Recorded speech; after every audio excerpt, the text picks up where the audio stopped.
اس وقت ہمارے ساتھ شعیب بخاری صاحب موجود ہیں جو کہ minister bureau of supply and prices ہیں. آئیے یوم آزادی کے حوالے سے کچھ بات کرتے ہیں. السلام علیکم. وعلیکم السلام. 61 سال ہونے کو آ گئے پاکستان کو, کیا کھویا کیا پایا؟ دیکھیے, جہاں تک کیا کھویا کیا پایا کی بات ہے تو 61 سال کا اکاؤنٹ یہ ہے کہ ہم نے آدھا ملک کھو دیا. 61 سال کا اکاؤنٹ یہ ہے کہ ابھی تک ہمیں ایک قوم نہیں بنے. 61 سال کا اکاؤنٹ یہ ہے کہ ابھی ہم یہ نہیں طے کر سکے جمہوریت کسے کہتے ہیں.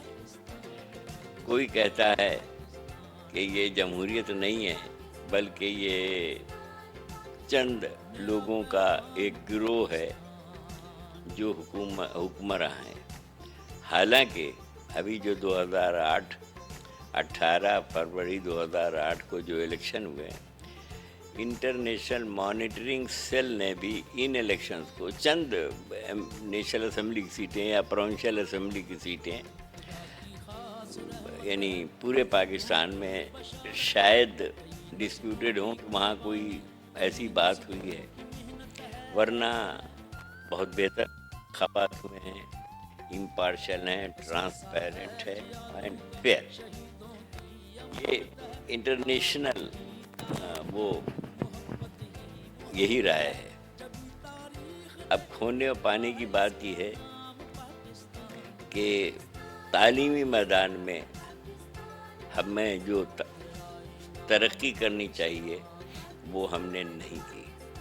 اس کی بہت سی وجوہات ہیں. ایک وجہ اور ہے دوہرا نظام تعلیم. دوہرا نظام تعلیم سے مراد یہ ہے کہ جو لوگوں اکثریت تو 98% اس قابل نہیں ہے کہ بڑے مہنگے اسکولوں میں, جو اب اسکول نہیں ہیں اب وہ انڈسٹریز ہیں, اور ان انڈسٹریز میں تعلیم حاصل نہیں کر پاتے ہیں. ان کا معیار جنرل اس سے, یعنی جو 98% اصل آبادی ہے پاکستان کی, 2% کے جو سمجھ لیں کہ ایلیٹس جنہیں کہیں آپ یا مراعات یافتہ کہیں, وہ 2% ہیں پاکستان میں. 1500 کچھ فیملیاں ہیں جو رول کرتی ہیں اس پاکستان کو میوزیکل چیئر کے حوالے سے کی طرح. ایسا نہیں ہے کہ عوام جانتے نہیں, عوام جانتے ہیں.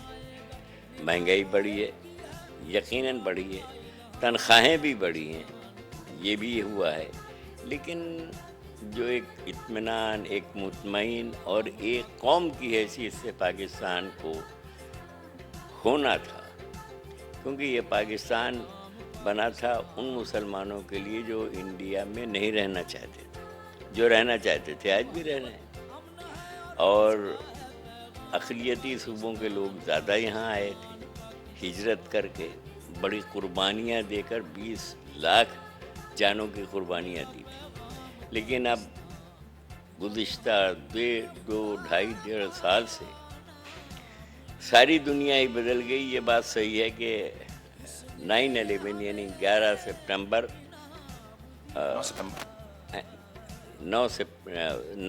سپٹمبر 2001 میں جو ٹوئن ٹاورز وغیرہ کا مسئلہ ہوا, تو it has change the whole world.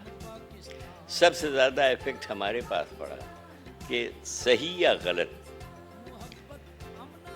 القاعدہ والوں نے افغانستان میں ہیڈ کوارٹر میں یہ سب ٹریننگ کی, پلاننگ کی. میرے علم میں نہیں ہے کہ یہ صحیح ہے, لیکن رپورٹ ہے یہ ہے. تو اس نے سب سے زیادہ جو ہٹ کیا, جو نقصان پہنچایا, پاکستان کو پہنچایا, اس کی سالمیت کو پہنچایا. اب تو ہم پاکستان کی سالمیت کے لیے زیادہ دعا گو ہیں, اور پاکستان کے عوام کے لیے دعا گو ہیں کہ ان میں تشدد کا یا ایکسٹریمزم کا عنصر ختم ہو جائے, بھائیوں کی طرح رہیں. خواہ کوئی زبان, اردو بولتے ہیں, سندھی بولتے ہیں, براوی بولتے ہیں, سرائیکی بولتے ہیں, پوٹوہاری بولتے ہیں, یا پنجابی بولتے ہیں, یا پشتو بولتے ہیں, سب مسلمان ہیں, پاکستانی ہیں, بھائیوں کی طرح رہنا چاہیے. اور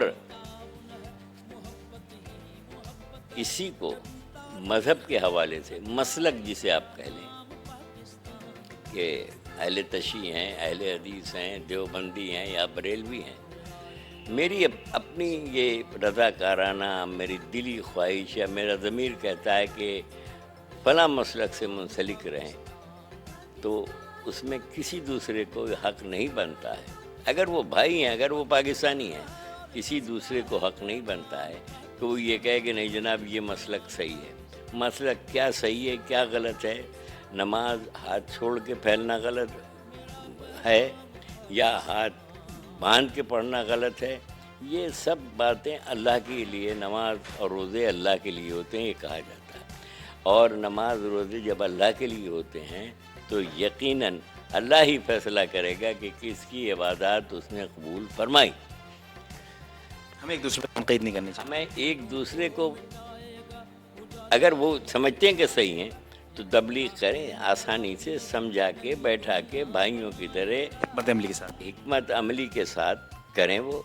اور ایسا نہیں کہ جبریہ طور پر جیسے اس وقت کوشش ہو رہی ہے طالبانائزیشن کی، وہ نہیں ہونا چاہیے. اس سے کیا نقصانات ہوں گے سر آئندہ چل کے؟ نقصانات یہ ہوں گے کہ یہاں پر قتل و خون ریزی ہوگی اور پاکستان خدا نخواستہ میرے منہ میں خاک ایسا نہ ہو کراچی، کیونکہ کوشش یہ ہو رہی کہ کراچی کو کنٹرول کیا جائے، کیونکہ Karachi is hard line, life line of Pakistan. اگر کراچی کو نقصان پہنچا تو پورے پاکستان کو نقصان پہنچا. اگر کراچی نہیں رہے گا تو پاکستان کا سروائیول مشکل ہوگا. تو ایسی فضا نہ پیدا ہو بلکہ امن کا ہو، اور امن ہی اس بات کی دلیل ہے، اس بات کی دلیل ہے کہ آپ ترقی کریں گے. آپ یقین کریں کہ امن قائم ہو جائے تو یہاں انویسٹمنٹ بھی ہوگا، ترقی بھی ہوگی، ملازمتیں بھی ملے گی، مہنگائی بھی کم ہوگی. ناظرین، آپ نے شعیب بخاری صاحب کی گفتگو سنی. پیٹریوٹزم پہ بہت زور دیا سر نے. اس کے علاوہ حب الوطنی کی جو بات کی ہے اس میں اس بات کی بھی نشاندہی کی ہے کہ اگر جبری طور پہ کسی پہ کوئی چیز مسلط کی جائے تو وہ کبھی کامیاب نہیں ہوتی. امن قائم رہنا چاہیے ملک میں. امن قائم رہے گا تو معیشت بھی مضبوط ہوگی اور ہر طرح سے خوشحالی آئے گی. سر بہت مشکور ہیں آپ نے